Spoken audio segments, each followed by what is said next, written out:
Friends, आज मैं आपके सामने एक नए विषय के बारे में कुछ बताने जा रही हूँ और आज का विषय नितांत ही आवश्यक है आपकी सुखमय व खुशमय जीवन के लिए।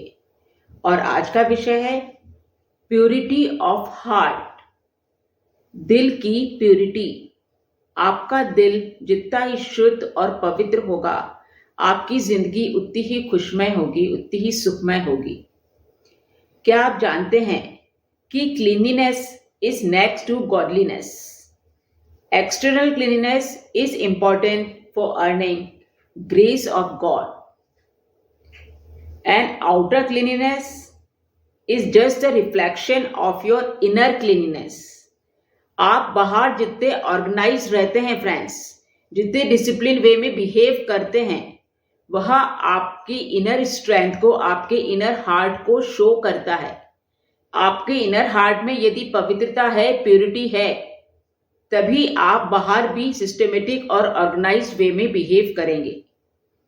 Tidiness, orderliness, gentleness, courteousness all are all good habits for healthy and successful life. Friends, चाहे आप स्कूल में जा रहे हों, चाहे कॉलेज गोइंग बच्चे हों, चाहे ऑफिस गोइंग हो, सबकी जिंदगी में एक ऑर्गेनाइज्ड और डिसिप्लिन लाइफ बहुत ही जरूरी है। जब आप शुरू करते हैं अपना मॉर्निंग रूटीन, तो सबसे पहले आप बेड से उठते हैं तो एक ऑर्गेनाइज्ड वे में आप उठने की कोशिश करिए। उठिए, भगवान के हाथ जोड़िए, उनके आगे नतमस्तक होइए, अपने बेड को प्रॉपर बनाइए, उसके बाद फ्रेश होइए, ब्रेकफास्ट लीजिए। ब्रेकफास्ट यदि आप खुद बना रहे हैं तो आप गॉड को थैंक करिए कि God you have given me such good breakfast. यदि बच्चे हैं, आप कॉलेज गोइंग बच्चे हैं, तो अपने पेरेंट्स को थैंक्स करिए कि आपने हमें इतना अच्छा ब्रेकफास्ट दिया है। और फिर अपना बैग वगैरह, ऑफिस का बैग हो चाहे स्कूल का बैग हो, अपने बैग को प्रॉपरली अरेंज करिए और प्रॉपरली अपनी वर्क प्लेस पे पहुंचिए। और वहां जाके स्कूल है तो अपने क्लासमेट्स के साथ प्रॉपरली ऑर्गेनाइज्ड और डिसिप्लिन वे में बिहेव करिए, प्रॉपरली रहिए। यदि आप ऑफिस गोइंग हैं फ्रेंड्स, तो आप वहां पे भी अपने को एम्प्लॉयज के साथ बहुत ही ऑर्गेनाइज्ड और डिसिप्लिन वे में बिहेव करिए। क्योंकि यदि आप ऑर्गेनाइज्ड और डिसिप्लिन वे में बिहेव कर रहे हैं, इसका मतलब क्या हुआ कि आपकी इनर स्ट्रेंथ जो है, आपकी प्योरिटी ऑफ हार्ट जो है, वह 100% प्योर है आपका हार्ट। नहीं तो आप एक ऑर्गेनाइज्ड और सिस्टमेटिक जीवन व्यतीत ही नहीं कर सकते हैं। आपका जो भी आउटर बिहेवियर है, आउटर अपीयरेंस है, जैसे भी आप बाहर बिहेव करते हैं, चाहे वह घर में बिहेव कर रहे हैं, अपने वर्कर्स के साथ बिहेव कर रहे हैं, अपने क्लासमेट्स के साथ बिहेव कर रहे हैं, वह आपकी हार्ट की इंटेंसिटी, उसकी प्योरिटी कितनी है, कितनी इंटेंसिटी है इसकी, वो शो करता है। तो आपको प्योर हार्टेड होना नितांत ही आवश्यक है। आपको, चाहे वो आपका वर्क प्लेस हो, घर हो, स्कूल हो, कॉलेज हो, सब जगह आपको बहुत ही पेशेंस से और टॉलरेंस से बिहेव करना है। और क्या आप जानते हैं कि यदि हम यह सब तभी कर पाते हैं जब हमारा हार्ट प्योर होता है ना। और हमारा जीवन कैसा हो जाता है? खुशियों से भर जाता है, सुखों से भर जाता है, सुकून से भर जाता है। हम अपने दिल में कोई भी कपट और छल कपट ना रखें, कोई बैरभाव नहीं रखें, किसी के प्रति जहर नहीं उगले। कभी भी अपने दिल में किसी के प्रति ईर्ष्या रखना ही क्यों, जेलसी की भाव रखना ही क्यों सोचना कि मेरे को तो कॉम्पीट करके आगे बढ़ना है और सामने वाला नीचे गिर जाए और पीछे ही रह जाए। नहीं, आप यदि आगे बढ़ना चाहते हैं तो आप सामने वाले को भी रास्ता दीजिए, कि उसको भी आप हेल्प करिए कि वह भी आगे बढ़े। आप कॉम्पीट करिए, मगर हेल्दी कंपटीशन होना चाहिए, चाहे वो स्कूल हो, चाहे वो आपकी वर्क प्लेस हो, चाहे वो आपका घर हो। हेल्दी कंपटीशन होगा तो आपकी लाइफ भी ऑर्गेनाइज रहेगी और सिस्टमेटिक रहेगी। फ्रेंड्स, मैं आज आपको एक ऐसी कहानी बता रही हूं कि एक ऐसी लेडी की कहानी है, एक ऐसी महिला की कहानी है। वह इतनी ही शुद्ध हृदय की थी तो उसने अपना जीवन भी, अपना पूरा आउटर जीवन भी जो है, आउटर अपीयरेंस, उसके आसपास का माहौल था, आसपास का वातावरण था, वह भी इतना शुद्ध था, इतना पवित्र था कि सामने वाला देख के बस सिहर जाए कि हाँ, क्या वातावरण है, कितना सुकून है, कितनी खुशी है, कितना सुख है। तो आपको भी अपना जीवन ऐसा ही बनाना है। तो फ्रेंड्स, इस कहानी को आप जरा ध्यान से सुनिए। आज की कहानी है एक ऋषि, महान ऋषि, मातंग ऋषि और उनकी डिसाइपल, उनकी डिवोटी शबरी। यह दोनों नाम से आप परिचित होंगे। शबरी एक दिन मातंग ऋषि के आश्रम में आई और उनकी डिसाइपल बन गई। मातंग ऋषि ने उसको बहुत ही प्यार से रखा और बोला कि तुम यहाँ पे अपनी जप करो, तपस्या करो और आश्रम को व्यवस्थित रखने में, साफ सुथरा रखने में मदद कर दिया करो। तो शबरी का एक ही काम था, सुबह प्रातःकाल जल्दी उठ के सारे आश्रम की व्यवस्था करना, उसको नीट एंड क्लीन बनाना, पूरे जो पैसेज को है, आश्रम को है, वो सुव्यवस्थित कर देती थी, साफ और सुंदर बना देती थी, सफाई कर देती थी।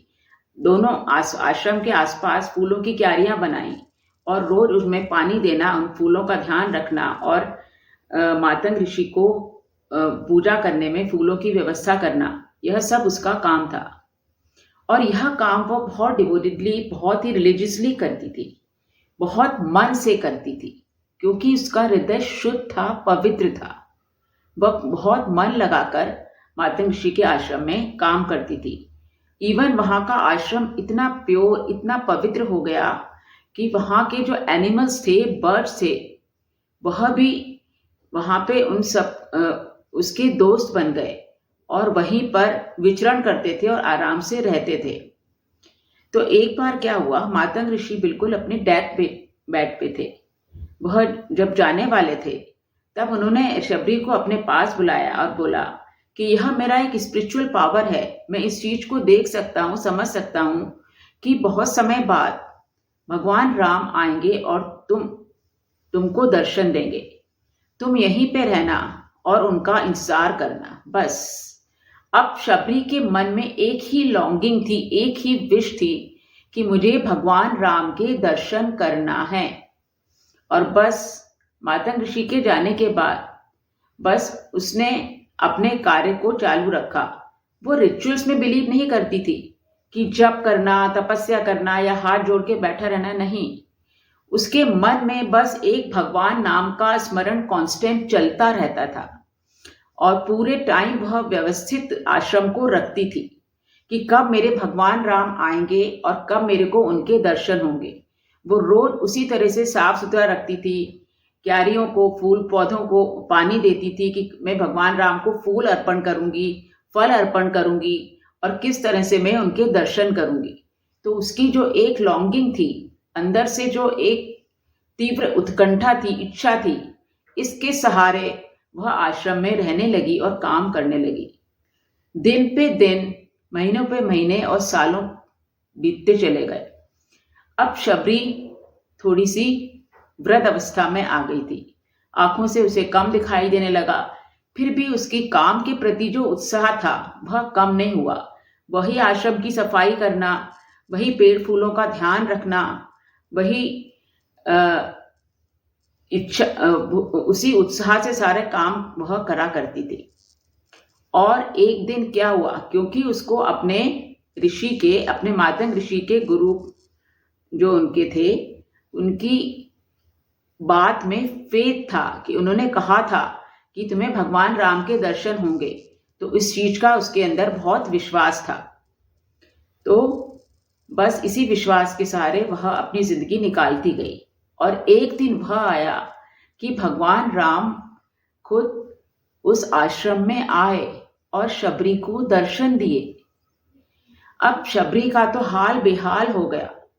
वर्षों से जिस चीज की उसको उत्कंठा थी, इच्छा थी कि भगवान, जो ऋषि मुनि वर्षों तक तपस्या करते हैं, उनको भगवान के दर्शन नहीं हो पाते, वो भगवान ने आज मुझको दर्शन दे दिए हैं, एक साधारण महिला को। बस उसने भगवान राम के चरण धोए और उनको उस पे फूल न्यौछावर करे और खाने के लिए बेरीज बेर फल दिए, टोकरी में लेकर आई, मगर ऐसे ही नहीं दे दिए। हर बेरी को उसने पहले चखा, फिर जो कि यह खट्टा तो नहीं है, कड़वा तो नहीं है, मीठा है, अगर मीठा है तो वो भगवान राम को दे देती थी, अगर खट्टा है, खराब है तो वह निकाल देती थी। तो शबरी का झूठे बेरी को भी भगवान राम ने खाए, क्योंकि उन्होंने भक्ति देखी, भक्त की भक्ति देखी, यह नहीं देखा कि यह बेरी कैसी है, और उन्होंने उसकी भक्ति को स्वीकार करा भगवान राम ने और उसे आशीर्वाद दिया। तो क्या हुआ, उसने क्योंकि अपने गुरु की नीड्स फुलफिल करी थी, इतनी मेहनत से सारे वर्षों तक तपस्या करी थी। क्या तपस्या, बैठ के एक जगह तपस्या नहीं करी थी, यह तपस्या कि मेरे राम आएंगे, मुझे दर्शन देंगे, उसके लिए उसने हर क्षण हर पल आश्रम को व्यवस्थित रखा, सुंदर रखा कि कब मेरे भगवान राम आ जाएंगे तो मैं उनके दर्शन करूंगी और कैसे उन्हें मैं फल फूल अर्पण करूंगी, बस, क्योंकि वह प्योर हार्टेड थी। तो फ्रेंड्स, मैं आपको भी यह कहना चाह रही हूं कि हम सब शबरी वाली स्टेज तक तो नहीं पहुंच सकते हैं, पर हमको कम से कम इतना तो रखें कि अपने हृदय को निष्कलंक रखें, बिना कपट के, बैर भाव के, छल कपट के रखें, सुंदर और पवित्र रखें। यदि हमारा हृदय इतना सुंदर और पवित्र होगा, तभी हम अपने आगे की लाइफ भी, जो एक्सटर्नल हमारा बिहेवियर है, उसको भी हम एक तरह से डिसिप्लिन्ड और सिस्टमेटिक ऑर्गेनाइज कर पाएंगे, दूसरों के प्रति अच्छा व्यवहार करेंगे, एक सुकून वाली, खुशी वाली जिंदगी जी पाएंगे। तो आप अपने हृदय को हमेशा प्योर रखिए, कपट मत रखिए। हमें आखिर दूसरों के प्रति ईर्ष्या रखना ही क्यों फीलिंग ऑफ जेलेसी रखना है, क्यों हमें अनहेल्दी कंपटीशन रखना है। कंपटीशन करिए, हेल्दी कंपटीशन करिए और खुद भी सुकून सी जिंदगी जीने की आदत डालिए और दूसरों को भी सुकून दीजिए। बस फ्रेंड्स, आपसे यही इच्छा करती हूँ कि always be pure hearted, live happily and let others also live happily. बस इस कहानी से और आज की बातों से मैं इतना ही कहना चाहूंगी कि beauty of life depends on our good habits. आप जितने निष्कपट होंगे, जितना शुद्ध हृदय रखेंगे, उतना ही आप बाहर से भी ऑर्गेनाइज्ड और डिसिप्लिन पर्सन रह पाएंगे। नहीं तो आपकी बाहरी जिंदगी भी बिखर जाएगी और टूट जाएगी। तो अपने हृदय को शुद्ध रखिए, पवित्र रखिए और एक सुकून, राहत वाली खुशमय जिंदगी गुजर बसर करिए। बस फ्रेंड्स, आज के लिए बस इतना ही। आशा करती हूँ कि आपको मेरी कुछ बात समझ में आ गई होगी। हाँ, मेरी बातें लंबी जरूर होती हैं, पर वह समझने वाली होती हैं। यदि आप उसे समझेंगे, अपने जीवन में उतारेंगे, तो सच कहती हूँ और मैं चाहती भी हूँ कि आपकी जिंदगी में हमेशा खुशी हो, सुख हो, सुकून हो। तो मिलते हैं फिर अगले ब्लॉग में कुछ और अच्छी और प्रेरणादायक बातों के साथ। यदि आपको ये ब्लॉग पसंद आया है तो इसे लाइक कीजिए, शेयर करिए, सब्सक्राइब करिए। नमस्कार।